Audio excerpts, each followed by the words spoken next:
ಅಥಣಿ ತಾಲೂಕಿನ ಅನಂತಪುರ ಗ್ರಾಮದಲ್ಲಿ ಕೊಲೆಯಾದ ಸ್ಥಿತಿಯಲ್ಲಿ ಶವ ಪತ್ತೆ. ಅಥಣಿ ತಾಲೂಕಿನ ಅನಂತಪುರ ಗ್ರಾಮದಲ್ಲಿ ಕೊಲೆ ಮಾಡಿ ಬಸ್ ನಿಲ್ದಾಣದಲ್ಲಿ ಶವ ಎಸೆದು ದುಷ್ಕೃತ್ಯವೆಸಗಿರುವ ಘಟನೆ ಜರುಗಿದೆ. ಅಥಣಿ ತಾಲೂಕಿನ ಅನಂತಪುರ ಗ್ರಾಮದ ಹೊರವಲಯದ ಚೆನ್ನಮ್ಮ ಸರ್ಕಲ್ನಲ್ಲಿರುವ ಬಸ್ ನಿಲ್ದಾಣದಲ್ಲಿ ಕೊಲೆ ಮಾಡಿರುವ ಸ್ಥಿತಿಯಲ್ಲಿ ವ್ಯಕ್ತಿ ಶವ ಪತ್ತೆಯಾಗಿದೆ.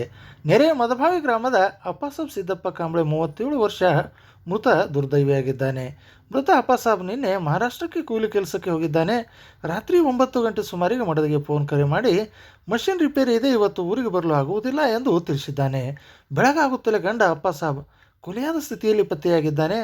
ಅಥಣಿ ಪೊಲೀಸರು ಸ್ಥಳಕ್ಕೆ ಭೇಟಿ ನೀಡಿ ಪರಿಶೀಲನೆ ನಡೆಸಿದ್ದಾರೆ.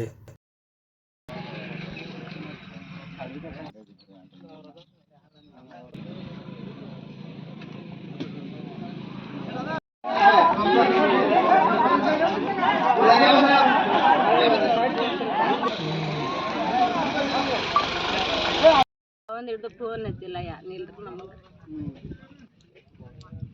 ಹಿಂಗಾದದ್ದು ನಮಗೆ ಗೊತ್ತಿಲ್ರಿ. ಒಂದೊಂದು ಹುಡುಗರು ದಿಕ್ಕಿಗೊಂದಾಗ್ಯಾವ್ರಿ ಎಲ್ಲರಿ